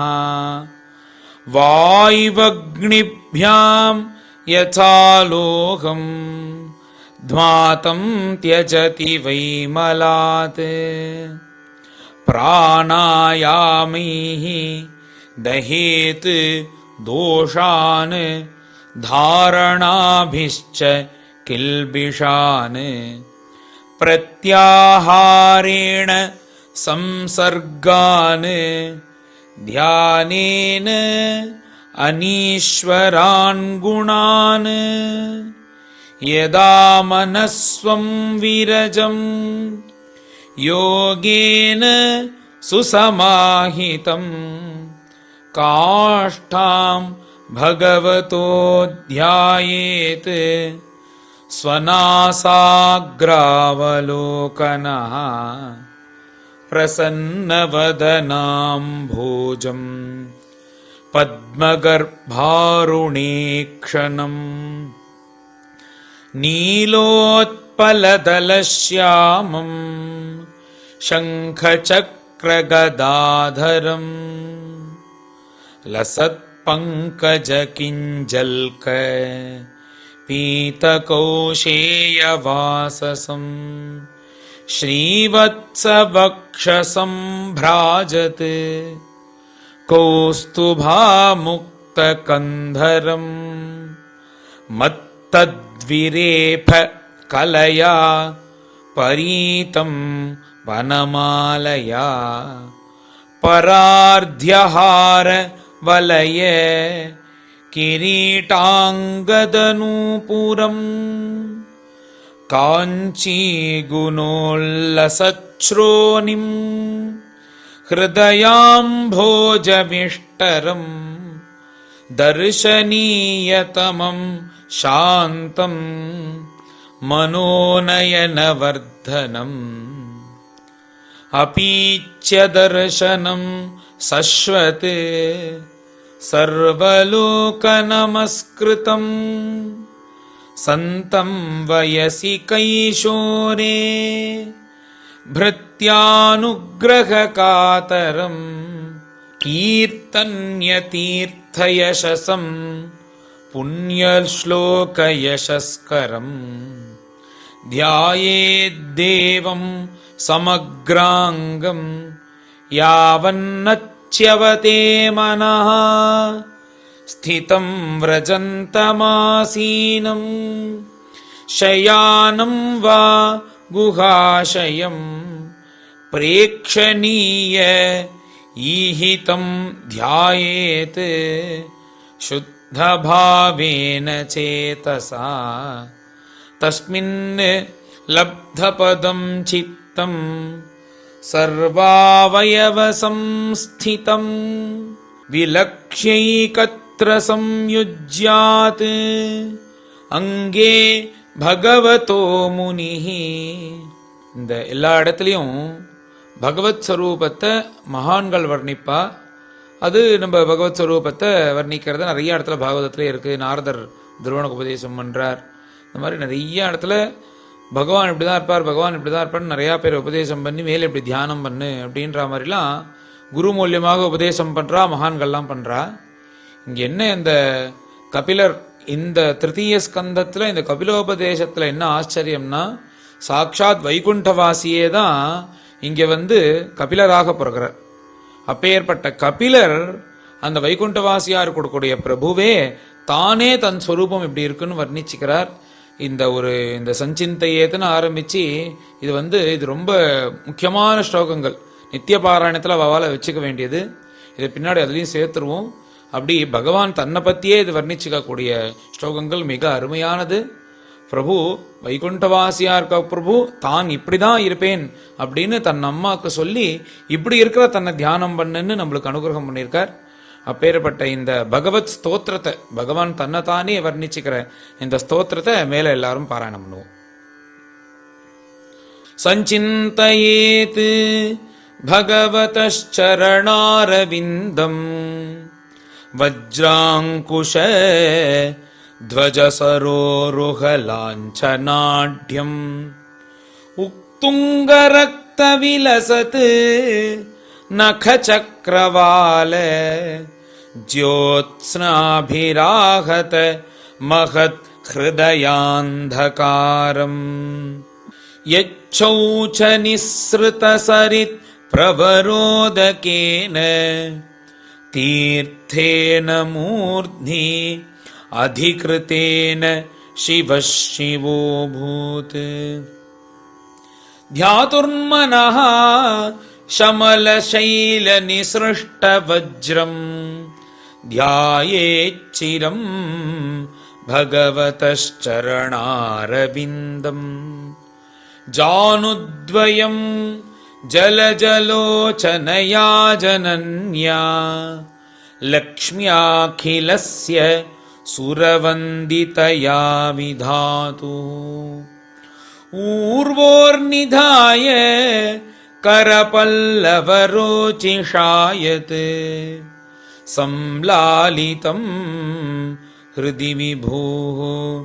अभवस्य कुर्यात् ऊरू सुपर्णभुजयोः अधिशोभमानो ओजो निधि अतसिका कुसुमावभासो व्यालम्बिपीत वरवाससि वर्तमान काञ्चीकलाप परिरम्भि नितम्बबिम्बम् नाभिह्रदम् भुवनकोशगुहोदरस्थम् यत्रात्मयोनिधिषणाखिल लोकपद्मम् व्यूढम् हरिण्मणि वृषस्तनयोरमुष्य ध्यायेद्वयम् विशदहार मयूखगौरम्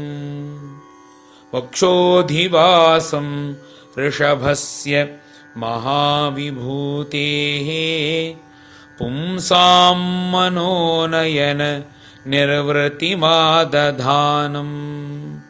कण्ठं च कौस्तुभमनेः अधिभूषणार्थम् कुर्यान्मनसि अखिललोकनमस्कृतस्य बाहूंश्च मन्दरगिरेः परिवर्तनेन निर्णिक्तबाहुवलयान् अधिलोकपालान् संचिन्तयेत् दशशतारमसह्यतेजः शङ्खं च तत्करसरोरुह राजहंसम् कौमोदकीं भगवतो दयितां स्मरेत दिग्धामरातिभट शोणितकर्दमेन मालां मधुव्रतवरूथ गिरोपघुष्टां चैत्यस्य तत्त्वममलं मणिमस्य कण्ठे भृत्यानुकम्पितधियेह गृहीतमूर्तेः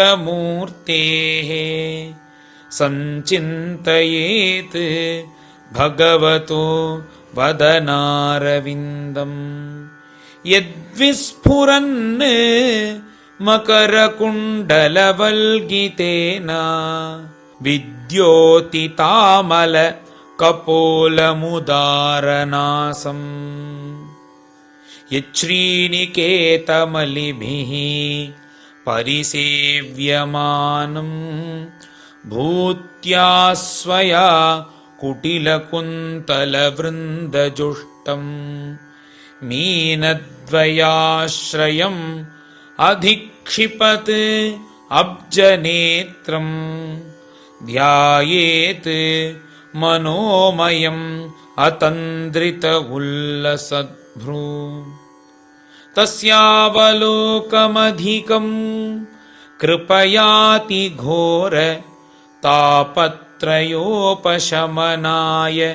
निसृष्टमक्ष्णोः स्निग्धस्मितानुगुणितम् विपुलप्रसादम् ध्यायेच्चिरम् विपुलभावनया गुहायाम् हासं हरेः अवनताखिललोकतीव्र शोकाश्रुसागर विशोषणमत्युदारम् सम्मोहनाय रचितम् निजमाययास्य भ्रुमण्डलम् मुनिकृते मकरध्वजस्य ध्यानायनं प्रहसितं बहुलाधरोष्ठ भासारुणायित तनुद्विजकुन्दपङ्क्ति ध्यायेत् स्वदेहकुहरे अवसितस्य विष्णोः भक्त्या आर्द्रया अर्पितमना न पृथக் दिदृக்ஷேத். இப்படி பகவான் தன்னைத்தானே வர்ணிச்சிக்கக்கூடிய இந்த ஸ்தோத்திரமானது ரொம்ப அழகா இருக்கு. 21வது ஸ்லோகத்திலேருந்து ஆரம்பிச்சு இந்த 33வது ஸ்லோக பரியந்தம் இதுக்கு பகவத் ஸ்துதின்னு பேர். இதையும் குறிச்சென்றா இந்த நித்திய பாராயணத்தை பின்னாடி போடவும் படும். இது பகவான் தன்னுடைய ஸ்வரூபத்தை வைகுண்டவாசியா இருக்கக்கூடிய பிரபு தானே தன் வைகுண்ட ரூபத்தை வர்ணிச்சிக்கக்கூடிய ஸ்தோத்திரம்.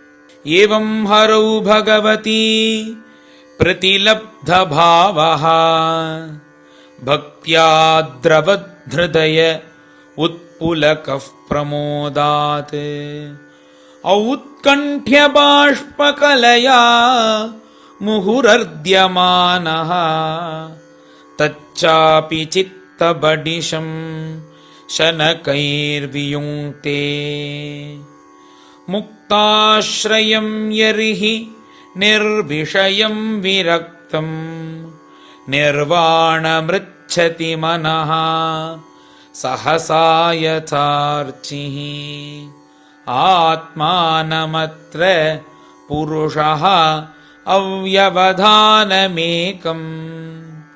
अन्वीक्षते प्रतिनिवृत्तगुणप्रवाहः सोऽप्येतया चरमया मनसो निवृत्त्या तस्मिन्महिं व्यवसितः सुखदुःखबाह्ये हेतुत्वमपि असति कर्तरि दुःखयोर्यत् स्वात्मन्विधत्त उपलब्धपरात्मकाष्ठः देहं च तं न चरमः स्थितमुत्थितं वा सिद्धो विपश्यति यतोऽध्यगमत्स्वरूपम् दैवादुपेतमथ दैववशादपेतम् वासो यथा परिकृतम् मदिरामदान्धः देहोऽपि दैववशगः खलु कर्म यावत् स्वारम्भकम् प्रतिसमीक्षत एव सासुः तं सप्रपञ्चम् अधिरूढ समाधियोगः स्वाप्नं पुनः न भजते प्रतिबुद्धवस्तु यथा पुत्राच्च वित्ताच्च पृथङ्मर्त्यः प्रतीयते अप्यात्मत्वेन अभिमतात् देहादेहे पुरुषस्तथा यथोल्मुकात् विस्फुलिङ्गात् धूमाद्वापि स्वसम्भवात् अप्यात्मत्वेन अभिमतात् यथाग्निः पृथगुल्मुकात् भूतेन्द्रियान्तःकरणात् प्रधानात् जीवसंज्ञितात् आत्मा तथा पृथग् द्रष्टा भगवान् ब्रह्मसंज्ञितः सर्वभूतेषु चात्मानं सर्वभूतानि चात्मनि ईक्षेत अनन्यभावेन भूतेष्विव तदात्मताम् स्वयोनिषु यथा ज्योतिः एकं नाना प्रतीयते योनीनां गुणवैषम्यात् तथात्मा प्रकृतौ स्थितः तस्मादिमां स्वां प्रकृतिं दैवीं सदसदात्मिकां दुर्विभाव्यां पराभाव्य स्वरूपेणावतिष्ठते। श्रीहरये नमः। इति श्रीमद्भागवते महापुराणे तृतीयस्कन्धे कापिलेये साधन अनुष्ठानं नाम अष्टविंशोऽध्यायः। गोपिका जीवनस्मरणं गोविन्द गोविन्द। सद्गुरु विठ्ठलदास महाराज की जय।